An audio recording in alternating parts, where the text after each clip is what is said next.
पेठ तालुका आंबेगाव गावच्या हद्दीत बँकेतून पैसे काढून घरी चालल्या ज्येष्ठ व्यक्तीच्या पिशवीतील 12,000 रुपये रोख रक्कम दिवसा ढवळ्या चोरणाऱ्या परराज्यातील चोरट्याला मंचर पोलिसांनी अटक केली आहे. युनिकॉर्न कंपनीचे टू व्हीलर आणि 6,000 रुपये रोख असा एकूण 31,000 रुपयाचा मुद्देमाल जप्त केला असून त्याच्याकडून 4 गुन्हे उघडकीस आले आहे अशी माहिती मंचर पोलीस ठाण्याचे वरिष्ठ पोलीस निरीक्षक श्रीकांत कंकाळ यांनी दिली. याबाबत मंचर पोलिसांनी दिलेली माहिती अशी की बुधवार दिनांक 23 रोजी दुपारी 1:30 वाजण्याच्या दरम्यान पेठ गावच्या हद्दीत गीताबाई शंकर काळे वय 75 राहणार कारेगाव आणि त्यांचा भाऊ शिवाजी भामा नवले हे कामानिमित्त पेठ येथे आले होते. त्यावेळी गीताबाई काळे यांनी त्यांच्या पीडीसी बँकेच्या खात्यावरील 12,000 रुपये काढून ते त्यांच्या भावाकडे पिशवीत ठेवायला दिले होते.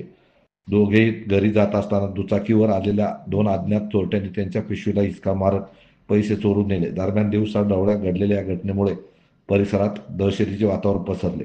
याबाबत पोलीस उपविभागीय अधिकारी अमोल मांडवे यांच्या मार्गदर्शनाखाली मंचर पोलीस ठाण्याचे वरिष्ठ पोलीस निरीक्षक श्रीकांत कंकाळ यांनी सदरचा गुन्हा उलगडण्यासाठी तपास पथकाची नेमणूक केली.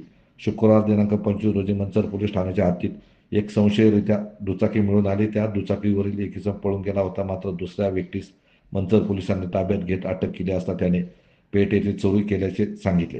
पोलिसांनी अधिक चौकशी केली असता त्याने त्याचे नाव गोगला बिलप्पा वय 56 राहणार राजमंगलम चेन्नई असे सांगितले असून त्याने मंचर पारगाव कारखाना वडगाव पोलीस ठाणे हद्दीत केलेले 4 गुन्हे उघडकीस आले आहेत.